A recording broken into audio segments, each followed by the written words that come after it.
विद्युत विभाग की लापरवाही और असंवेदनशीलता के खिलाफ ग्राम ऊंचा गांव डाबर सलैया बुजुर्ग के निवासियों ने आज उपजिलाधिकारी कार्यालय पहुंचकर जोरदार प्रतिरोध किया। ग्रामीणों ने बताया कि विभाग की मनमानी के चलते पिछले 10 दिनों से गांव में बिजली आपूर्ति ठप पड़ी है, जबकि निवासी नियमित रूप से बिजली बिल भर रहे हैं। विभागीय अधिकारियों की बेरुखी ने बढ़ाई मुसीबत। ग्रामीणों का आरोप है कि विद्युत विभाग के अधिकारी उनकी समस्याओं को गंभीरता से नहीं ले रहे हैं। जब भी शिकायत की जाती है, लाइनमैन लोड ज्यादा होने का बहाना बनाकर टालमटोल करते हैं। इस बीच भीषण गर्मी में पानी की आपूर्ति ठप होने से महिलाओं और बच्चों का विशेष परेशानी झेलनी पड़ रही है। सभासद ने किया विभाग की पोल खोलने का प्रयास। वार्ड सभासद महेंद्र कुशवाहा ने उपजिलाधिकारी को पत्र देकर विद्युत विभाग की जवाबदेही तय करने की मांग की। उन्होंने कहा कि ये विभाग की नाकामी है कि वो गर्मी के मौसम में भी नागरिकों को बिजली सुविधा उपलब्ध नहीं करा पा रहे हैं। इसके चलते लोगों में त्वचा संबंधी बीमारियां फैल रही हैं। क्या नाम है आपका? मेरा नाम रामू दैनिया है। मैं ग्राम ऊंचा गांव का निवासी हूँ, जो कि थाना केलिया के अंतर्गत पड़ता है। क्या समस्या है आपकी और किस संबंध में आपने आज प्रार्थना पत्र दिया हुआ है? सर, मेरे क्षेत्र में विद्युत विभाग बिल्कुल ध्वस्त है, कोई कर्मचारी सुन नहीं रहा है। मैंने इसके लिए जेई साहब को कॉल किया तो कॉल रिसीव नहीं कर रहे हैं, एसडीओ साहब कॉल रिसीव नहीं कर रहे हैं, और जो केलिया फीटर पर एसओ बैठते हैं उन्होंने नंबर ब्लैक लिस्ट में डाला हुआ है। कोई भी लाइनमैन फ़ोन रिसीव नहीं करता है, ना कोई सुनवाई हो रही है। मैंने 2-3 बार मैडम एसडीएम मैडम से भी कॉल पर बात की है, पर कोई सुनवाई नहीं हो रही है इसके लिए। मैडम का शिकायत पत्र देने के बाद क्या कहना है? मैडम का कहना है कि जल्द से जल्द सुनवाई की जाएगी। नाम है आपका? महेंद्र सिंह कुशवाहा। किस शिकायत को लेकर आप आज आए हुए हैं? विद्युत समस्या को लेकर आए हुए हैं। विद्युत की बहुत समस्या चल रही है हमारे नगर में 10 से 15 दिन से।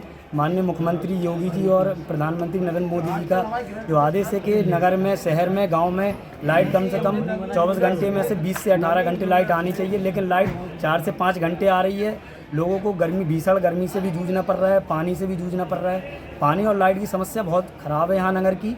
और किसी भी विद्युत विभाग के कर्मचारी को फ़ोन लगाओ, उसका फ़ोन या तो नॉट रीचेबल जाता है या स्विच ऑफ जाता है या कवरेज एरिया से बाहर बताता है। और कुछ विद्युत कर्मी ऐसे भी हैं जो फ़ोन रिसीव नहीं करते हैं। जनता बहुत परेशान है लाइट और पानी की समस्या से। सुबह सुबह जब लोगों का स्कूल जाने का, बच्चों का टाइम होता है या लोगों का ऑफिस जाने का टाइम होता है, उसी टाइम लाइट की कटौती हो जाती है। 2 बजे रात से 3 बजे रात से लाइट की कटौती हो जाती है और 5 से 8 बजे तक लाइट नहीं आती, जो कि पानी की बहुत समस्या होती है।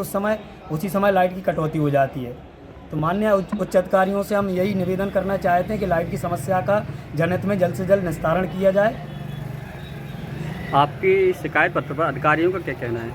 माननीय एसडीएम मैडम को मैंने दिया था। एसडीएम मैडम कह रही हैं कि जो भी कार्रवाई होगी सख्त से सख्त कार्रवाई होगी जांच के आधार पर। इसमें मैं कहना चाहता हूं कि मैं पत्रकार हूं, क्यों न लगूं सच बुंदेलखंड प्रभारी हूं मैं। और मैंने रात में लाइनमैन से लगा के एक्सीएन तक को फ़ोन लगाया, कोई भी अधिकारी ने फ़ोन नहीं उठाया। लेकिन सुबह 6:14 पर अंकित साइनी जी जेई साहब का मेरे पास रिटर्न फ़ोन आया, लेकिन उससे क्या फ़ायदा, क्योंकि 24 घंटा हो रहे हैं, कोई सप्लाई नहीं आ रही है। परेशान है जनता, पानी के लिए है, लाइट के लिए है। जब हम लोग प्रेस वालों का फ़ोन नहीं उठा रहा, हम लोग इतने परेशान हैं, तो आम जनता कितनी परेशान हो रही होगी। और अभी तक सप्लाई नहीं आ रही। रात में 2:14 पर हम लोग कसाई मंडी वाले पावर हाउस पर मौके पर खड़े थे, तो वहाँ जो एसएचओ साहब बैठते हैं उनसे पूछा, कोई बताने के लिए तैयार नहीं है। ना तो लाइनमैन फ़ोन उठा रहा है, ना एक्सीएन उठा रहे हैं, ना एसडीओ साहब उठा रहे हैं, ना जेई साहब उठा रहे हैं। अब बताइए, जब प्रेस वाले इस तरीके से परेशान होंगे तो क्या कंडीशन होगी जनता की। हम लोग क्या लिखेंगे अखबार में, क्या संदेश जाएगा यहाँ से कि हमारे यहाँ कितने अच्छे अधिकारी विद्युत विभाग में। माननीय हमारे मुख्यमंत्री जी कहते हैं कि अगर कहीं फॉल्ट हो जाए तो 10 मिनट के अंदर सप्लाई चालू करवा दी जाएगी। और डीएम साहब भी कहते हैं, लेकिन कोई भी अधिकारी फ़ोन भी नहीं उठाता। सप्लाई कैसे चालू होगी, ना कोई पता बताता है कि किसकी ड्यूटी ऐलान में, किसकी नहीं है। एक लड़का बताता है जिसका नाम संदीप है, वो कह रहा है दूसरा मेरा साथी शराब पी के चला गया है। अब बताइए, उसका लगा रहा है, वो स्विच ऑफ पर घर लेट गया है।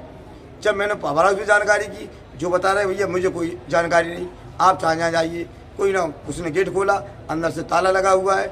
इसीलिए कोतवाली के पास एक शराब का ठेका है, ज़्यादा 150 कदम दूरी पर, उसमें भी चोरी हुई थी, क्योंकि उस दिन लाइट नहीं आ रही थी। उसने बताया था मीडिया वालों को, हम लोगों को, सभी को बताया था कि भैया लाइट गई, इसलिए हम छत पर लेटे थे। उसका 70,000 रुपये उसने बताया था। लगभग क्वार्टर भी उसकी कोई चोरी हुई है। लेकिन जब इस तरीके से लाइट सप्लाई रात में न दिन में नहीं आएगी तो चोरी की घटनाएं बढ़ेंगी। पुलिस प्रशासन इसलिए परेशान होता है। अब पुलिस प्रशासन का ये काम है नहीं, ये तो इनका विद्युत विभाग वालों का काम है। ठीक, इतना ही मैं कहना चाहता हूँ।